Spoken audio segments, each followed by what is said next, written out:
ನೀನು ಆ ಮಾರ್ಗದಲ್ಲಿ ಬರಲಿಕ್ಕೆ ನಿನಗೋಸ್ಕರ ದೇವರು ಏರ್ಪಡಿಸಿರುವಂತ ಕೆಲವೊಂದು ಆಲೋಚನೆಗಳಾಗಿವೆ.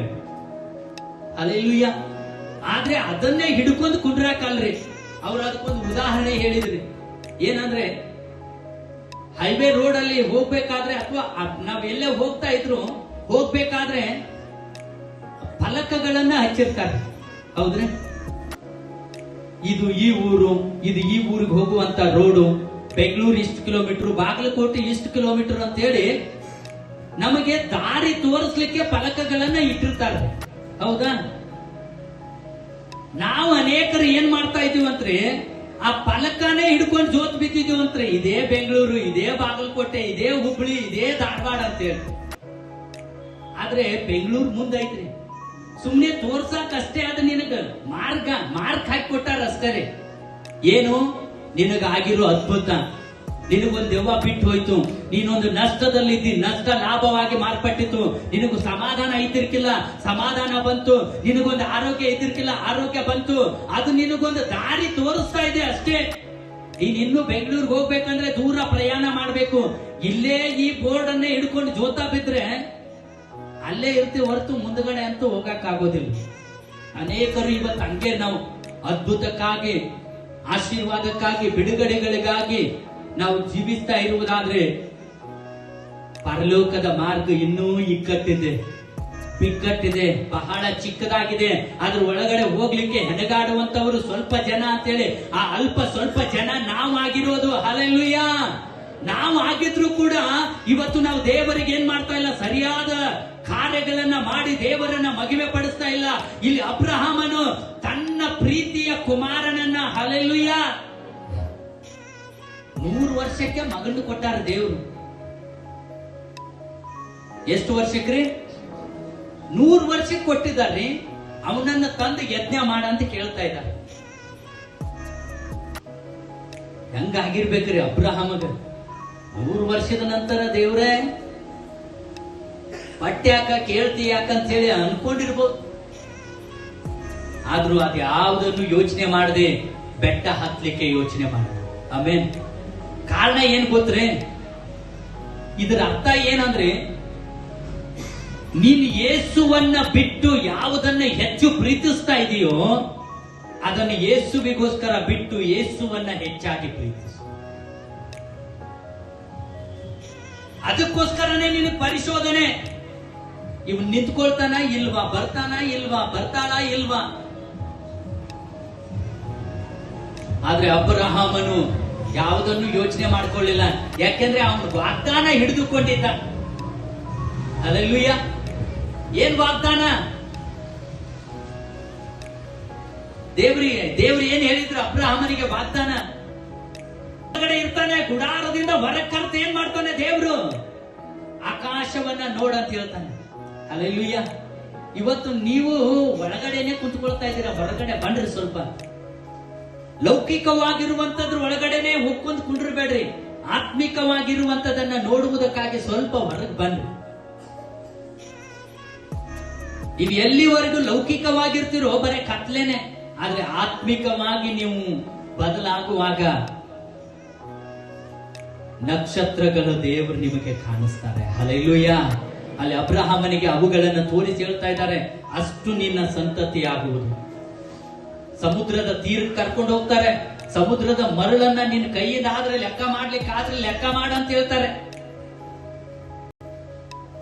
ಏನ್ ಮಾಡೋದಿಲ್ರಿ? ಮಾಡ್ಲಿಕ್ಕಾಗತ್ತ? ಇಲ್ಲ. ಒಂದು ಬಗ್ಸಿ ತಂದು ಕೊಟ್ರೆ ಯಾರಾದ್ರೂ ಲೆಕ್ಕ ಮಾಡ್ತೀರ? ಹೋಗ ಮಾರಾಯ, ಇದೆಲ್ಲಿದಂತ. ಅಂತದ್ರಲ್ಲಿ ಅಬ್ರಹಾಮನಿಗೆ ಆ ಮಾತನ್ನ ದೇವರು ಕೇಳ್ತಾ ಇದ್ದಾರೆ. ಆದ್ರೆ ನಿನ್ನ ಸಂತತಿ ಅಷ್ಟಾಗ್ಲಿಕ್ಕೆ ಹೋಗ್ತಾ ಇದೆ. ಆ ಒಂದು ಮಾತು ಅಬ್ರಹಾಮನಿಗೆ ಗೊತ್ತಿತ್ತು. ಈ ಒಂದು ಮಗ ಹೋದ್ರೆ ಏನು 1000 ಕೊಡ್ಲಿಕ್ಕೆ ದೇವರ ಸಾಮರ್ಥ್ಯ ಉಳ್ಳವನಾಗಿದ್ದಾನೆ. ಹಲ್ಲೆಲೂಯಾ. ಈ ಒಂದು ಕೆಲಸ ಹೋದ್ರೆ ಏನು 1000 ಕೊಡ್ಲಿಕ್ಕೆ ದೇವರ ಸಾಮರ್ಥ್ಯ ಉಳ್ಳವನಾಗಿದ್ದಾನೆ. ಹಲ್ಲೆಲೂಯಾ. ಆ ನಂಬಿಕೆಯಿಂದ ಜೀವಿಸಬೇಕು. ಆ ನಂಬಿಕೆಯಿಂದ ಹೋಗ್ತಾ ಇದ್ದಾನೆ. ದೇವರಿಗೆ ಯಜ್ಞವನ್ನ ಮಾಡ್ತಾ ಇದ್ದಾನೆ. ಕರ್ತನನ್ನ ಆರಾಧಿಸ್ತಾ ಇದ್ದಾನೆ. ಮತ್ತೆ ತನ್ನ ಮಗನೊಟ್ಟಿಗೆ ಮನೆಗೆ ಬರ್ತಾ ಇದ್ದಾನೆ. ಹಲ್ಲೆಲೂಯಾ. ಹಲ್ಲೆಲೂಯಾ. ಇವತ್ತು ನೀನು ಹೇಗೆ ಬರ್ತಾ ಇದೀಯ, ಹೇಗೆ ಹೋಗ್ತಾ ಇದೀಯ? ಬಂದ ಹಾಗೆ ಹೋಗ್ತಾ ಇದೆಯಾ, ವ್ಯತ್ಯಾಸವಾಗಿ ಹೋಗ್ತಾ ಇದೆಯಾ? ಅವನು ವ್ಯತ್ಯಾಸವಾಗಿ ಹೋಗ್ತಾ ಇದ್ದ. ಕಾರಣ ಏನಂದ್ರೆ ಮಗನನ್ನ ಬಲಿ ಕೊಡ್ಬೇಕಾಗಿತ್ತು. ಆ ಮಗನಿಗೆ ಬದಲಾಗಿ ದೇವರಲ್ಲಿ ಅವನಿಗೆ ಯಜ್ಞಕ್ಕೆ ನೇಮಿಸಿರುವಂತ, ಯಜ್ಞಕ್ಕೆ ಬೇಕಾಗಿರುವಂತ ಕುರಿಯನ್ನ ಕಳಿಸಿಕೊಡ್ತಾ ಇದ್ದ. ನೀನ್ ರೆಡಿ ಆಗಷ್ಟೇ, ದೇವ್ರು ಹೇಳಿದ್ದನ್ನ ಮಾಡ್ಲಿಕ್ಕೆ ನೀನು ರೆಡಿ ಆಗಿ ಹೋಗ್ಲಿಕ್ಕೆ.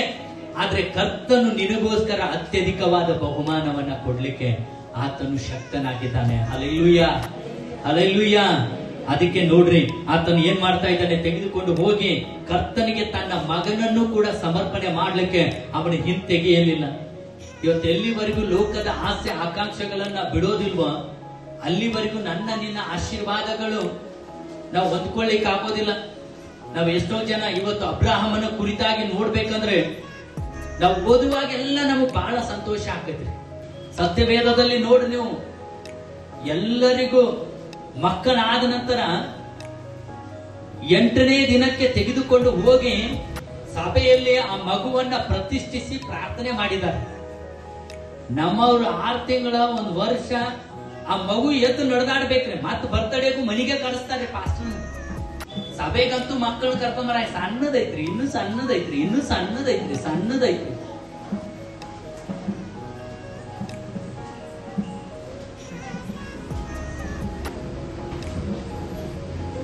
ನೀನು ಹೊರಗಡೆ ಬಂದಾಗಿಂದ ಮಗನ್ನ ನೋಡ್ತಾ ಇದೀಯಾ, ಮಗಳನ್ನ ನೋಡ್ತಾ ಇದೀಯಾ? ಬೈಬಲ್ ವಾಕ್ಯ ಹೇಳುತ್ತೆ, ಜಗತ್ ಉತ್ಪತ್ತಿಗೆ ಮುಂಚಿತವಾಗಿ ಆತನ ಕಣ್ಣುಗಳು ನಿನ್ನನ್ನ, ನಿನ್ನ ಮಗುವನ್ನ ನೋಡಿದವಂತ್ರಿ. ಹಲ್ಲೆಲೂಯಾ. ನಾವು ನಮ್ಮ ಮಗು ಅನುಷ್ಕಾ ಹುಟ್ಟಿದ ನಂತರ ಡೈರೆಕ್ಟ್ ಮಾಲಿಂಪುರ ಅರಸಿನಗೋಡಿ ಅಂತೇಳಿ ಆ ವೈದ್ಯರ ಏನ್ ಡಿಸ್ಚಾರ್ಜ್ ಮಾಡಿಕೊಟ್ರೆ ಅಲ್ಲಿಂದ ನಾವು ಡೈರೆಕ್ಟ್ ತೆಗೆದುಕೊಂಡು ಪ್ರಾರ್ಥನೆಗೆ ಹೋಗಿದ್ವಿ.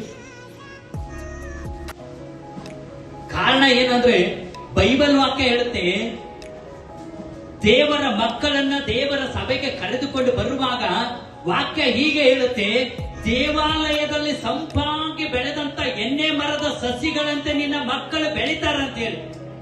ಹಲ್ಲೆಲೂಯಾ.